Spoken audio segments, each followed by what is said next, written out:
Imagine you're in court testifying that you were traumatized by a situation, a guy, and the opposing lawyer pulls out text messages where you are casually inviting the same person to come hang out with you. I mean, this is like telling everyone you're a vegan while sneaking off to get chicken McNuggets when you drop your kids off at school. I mean, this is what's happening with Blake Lively and Justin Baldoni in this lawsuit, and it's giving big gotcha energy. Welcome back to In the Driver's Seat. Last time I let you decide who was lying. This time I'm going to tell you which side I'm on because you guys are letting me have it. You want to know? Team Baldoni. And listen, it's not because I follow the guy or I have some secret Baldoni fan club in my basement. Hell, I didn't even know who he was before this movie. But after analyzing the text messages, the lawsuits, and the stage PR stunts, oh yeah, this is a master class in human behavior.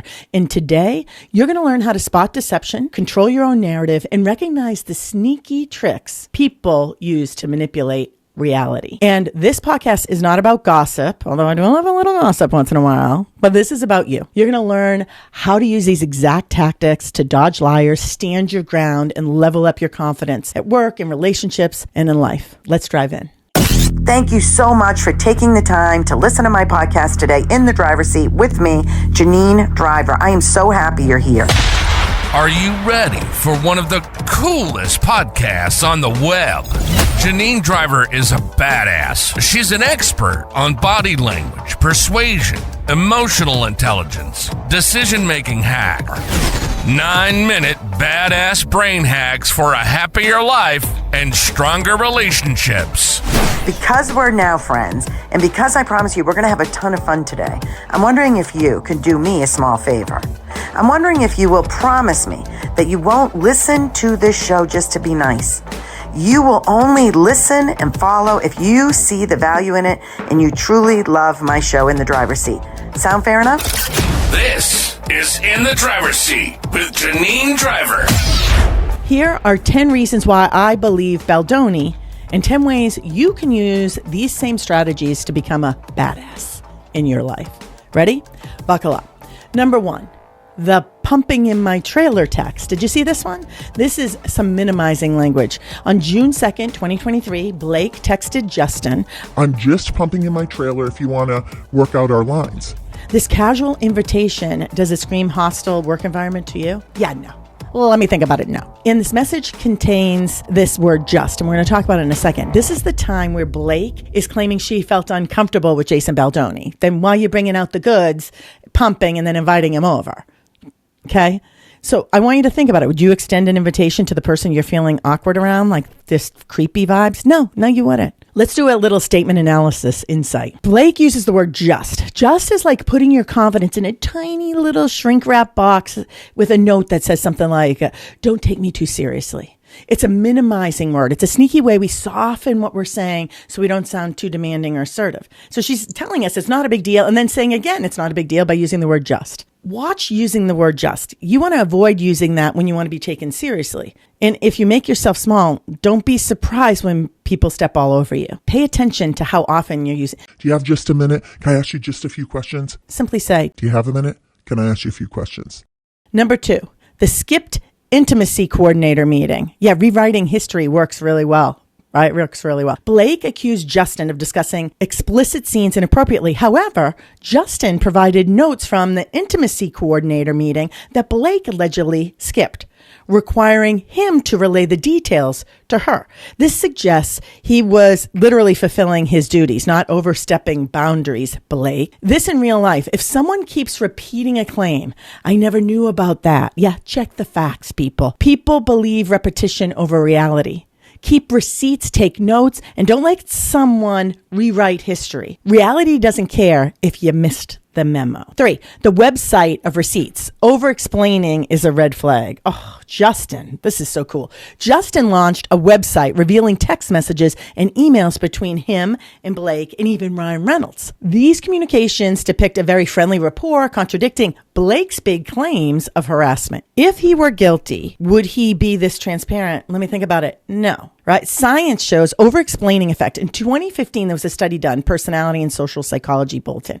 They found that innocent people, for the most part, give short, factual answers, while guilty people will over-explain to try to look believable. You always want to have someone's baseline, though. I have ADHD. I talk way too much. It's my baseline to give too many details with every single thing I say. It's my scattered part of my baseline. It's just me. When you're looking at someone to determine if they're lying to you, you want to see, did their baseline change? And all of a sudden, if they went from no details to details, then that's suspicious. That's what we call a hotspot, bitches. If the person is giving you a novel, they're hiding a plot twist. And if people begin to raise their tone of voice to try to convince you of something, you should be suspicious. I like to say, when the volume goes up, the credibility goes down. Number 4, the 400 million counter lawsuit. Why people double down on lies.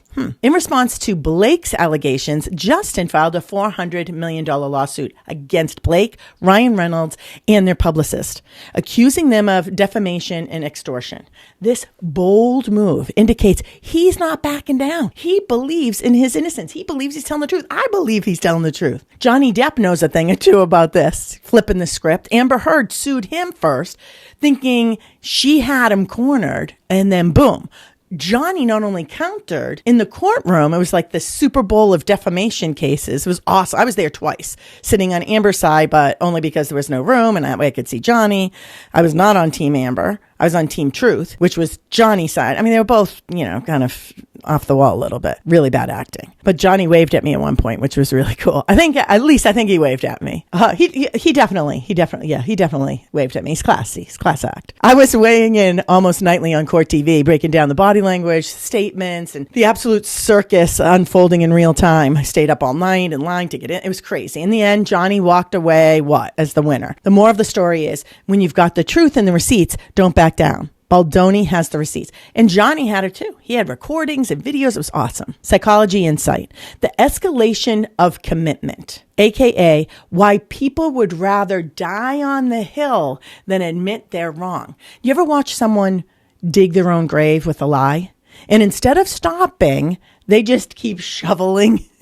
That's the escalation of commitment. It's a real proven psychological effect that explains why people double down on bad decisions, even when the truth is punching them in the face. The science of stubbornness. In 1976, psychologist Barry Staw found that once people pour time and effort or resources into something, even if it's something stupid, they refuse to walk away. Even when slapped with undeniable proof that they're wrong, they'd rather go down swinging than admit they wasted their energy. This applies to toxic relationships, garbage business moves, and yes, liars who are in too deep and would rather set the whole house on fire than confess they built it wrong. Bottom line, once someone invests in a lie, they're not just protecting the lie, they're protecting their ego. Once people build a lie, they'd rather renovate it than tear it down. Number 5, the stage PR stunt. Ryan Reynolds, Hollywood's king of sarcasm. I love him. Well, I did. Got caught in what looked like the most staged PR stunt of the year. Have you seen this? This is amazing. Early February 2025, right when Blake is like deep in the Baldoni lawsuit, Ryan is out in New York City signing Deadpool posters. Like he's kissing babies almost, right? Every single fan had this pristine merch and it's taped. It's identical. It's taped on these cardboard with the same color tape. It was so staged. Coincidence? Yeah, let me think about it. No. This smelled like a full-blown, look at me, I'm still lovable, PR move. And honestly, 10 for 10 for effort, but negative 100 for subtlety. You know what this reminds me of? That one time I was a guest on the Rachel Ray show. I don't know if you heard me tell this story before, but bear with me. I'm sitting there, I'm in the makeup chair, I'm getting all glammed up, and there's 2 people sitting next to me, women. Very nice, very friendly. Naturally, I ask, you guys guests on the show? They say yes. I'm like, oh my gosh, that's so cool. What are you talking about? They go, no, what are you talking about? We were pulled from the audience and handed questions we're going to ask. At first I was like, and then it hit me. They weren't just random people who got lucky. Like, they literally interviewed them and had their hair and makeup done and handed them the questions beforehand. Damn, TV. It's so staged, man. Even in daytime TV, almost everything is choreographed down to the last fake, spontaneous moment. And speaking of fake, let's talk about my side hustle when I lived in Seattle. Ever heard of those War of the Roses radio pranks? This was big, especially when everyone's just listening to the radio. The ones where someone calls and they catch their cheating partner by seeing who they send the free roses to. Yeah, it's all fake. Fake, fake, fakety fake, fake, fake. I mean, I know because I was one of the actors. Yes. I played the furious girlfriend a couple times, the cheating wife, and a random coworker who accidentally, got someone busted. But here's the kicker. The boyfriend, also fake. The wife, also fake. The dramatic gasps, fake, fake, fake, fake. The only people that were real were the radio host, hyping it up, breaking news. So when I see Ryan Reynolds magically get swarmed by fans all holding the same pristine poster and identical tape right in the middle of his wife's PR disaster, yeah, Hollywood's like all over this. This is a War of the Roses stunt. PR and influence insight. There's something called the halo effect. Have you heard of this? People judge us based on who you're surrounded by. Fake fans make celebrities look more loved than they actually are. This is exactly why PR stunts work, because people judge fast. And it's proven that it works all the time. I show a picture of my guy friend, Jeff, and same clothes, same outfit, same two women. He's at a bar. And in one picture, he's on the left-hand side and the women are just looking with a normal face. In the second picture, I put Jeff in the middle. When we frame ourselves, we fame ourselves. The middle spot is the power spot. And I just had the women on either side smiling. Jeff looks open and confident. I asked my audience, A or B, which version of Jeff makes most money? Everyone says B. Then I say, which Jeff is more likely to get one of the women's phone numbers, A or B? Everyone says B. Yeah, the same night, same bar, same Jeff, same women, same clothes.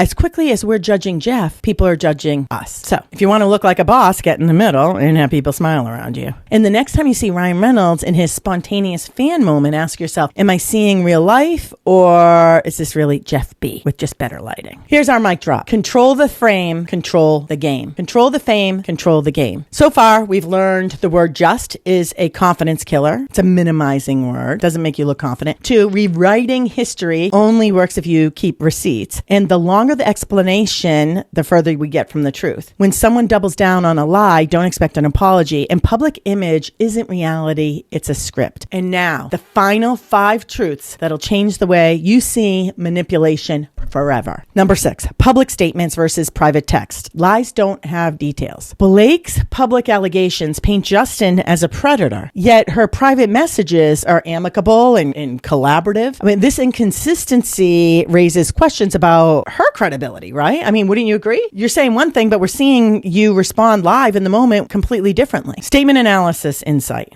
Liars avoid sensory details. Think about it. Real memories include what people saw, heard, and felt. Vague accusations without those details, I saw this firsthand. When I analyzed convicted criminals, Uriander Vandersloot, remember that guy who's connected with the Natalie Holloway case? And then I saw it with Scott Peterson, who was found guilty of murdering his pregnant wife, Lacey Peterson. You know what both these guys sucked at? Describing emotions. When asked, how was Natalie when you last saw her? Uriander Vandersloot said she was walking along the beach. That's not a how, dude. That's a what? When Scott Peterson was asked, how was Lacey when you last saw her? He answered, she was in the living room wrapping Christmas presents.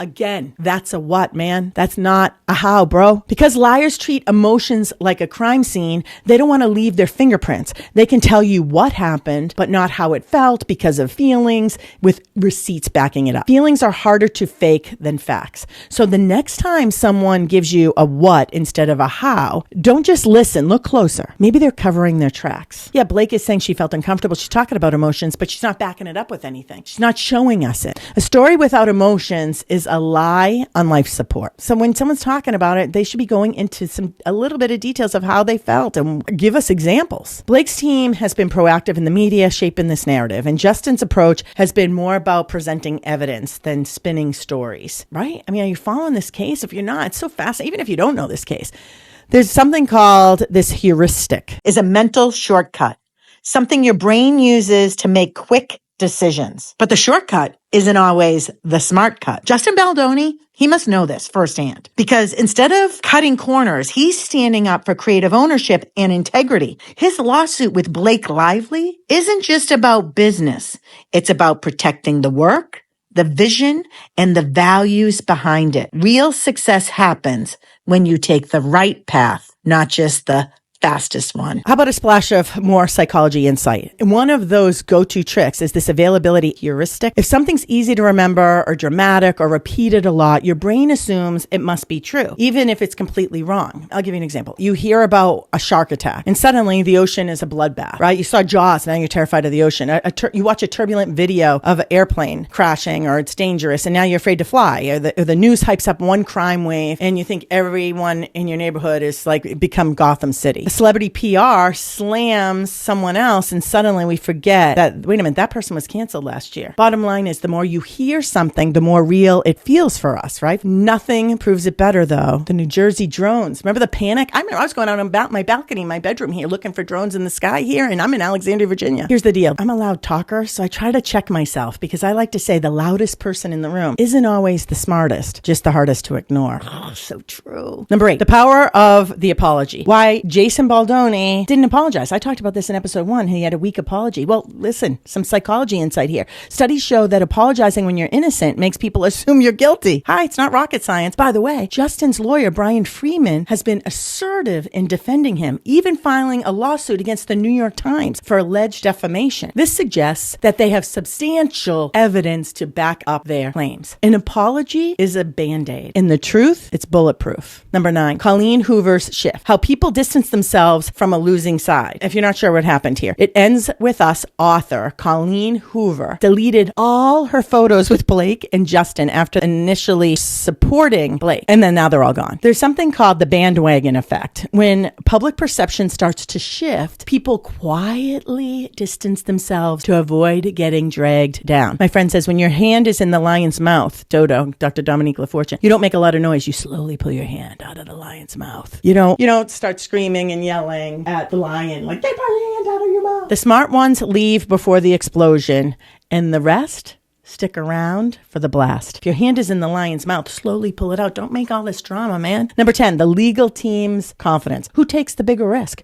Baldoni's lawyer, for the love of God, is suing the New York Times for defamation, meaning they feel extremely confident in their case. Behavioral science tells us that people bluff when they're weak, but they escalate when they know they're right. They'll take that big risk. Why? Ever notice how the weakest person in the room is usually the loudest? Yeah, that's because bluffing is a defense mechanism. It's a smokescreen people throw up when they don't have the cards to back it up. Jussie Smollett. Science backs this up. A study in the Journal of Supply Chain Management found that people bluff when they feel powerless. It's a strategic move to fake leverage. Think of it like a poker player with a garbage hand who suddenly is like, I'm all in. But when people know they're right, they don't bluff, they escalate. Frederic Galassal's conflict escalation model shows that when people believe they hold the winning hand, Baldoni, whether it's evidence, moral high ground, or sheer stubbornness, they double down, they push harder, and they take the fight to the next level. You don't sue the New York Times unless you're holding aces. Let's review what you've learned today. If you make yourself small, don't be surprised when people step over you. Reality doesn't care if you missed the memo. If they're giving you a novel, they're hiding the plot twist. When the volume goes up, the credibility goes down. Once people build a lie, they would rather renovate it than tear it down. Control the fame, control the game. A story without emotions is a lie on life support. The loudest person in the room isn't always the smartest, just the hardest to ignore. This is me. Anytime I feel insecure, I get way too loud and talk way too much.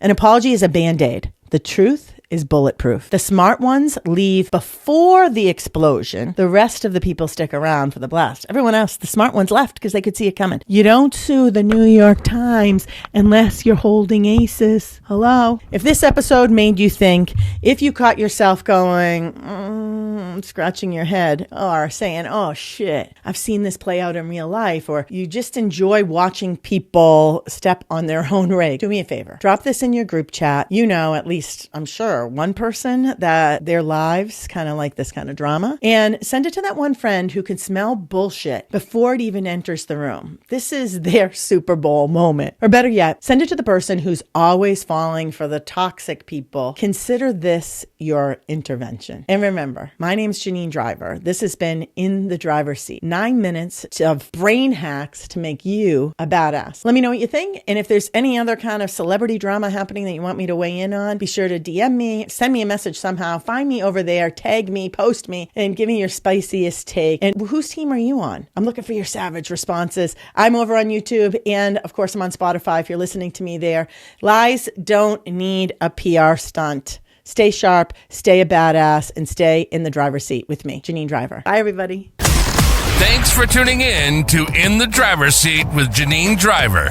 Use these insights to make your life easier and relationships stronger. Remember, you matter and belong, and you're not alone on this journey. If this is your first time in the driver's seat, Janine would like to give you a free gift. You're invited as her guest to join her live weekly online class to master the new body language so you can boost your relationships. Sign up now at www.janinedriver.com. That's janinedriver.com. Until next time, keep driving forward. Bye now. I hope you learned some cool shit today to make your life easier and grow your relationships.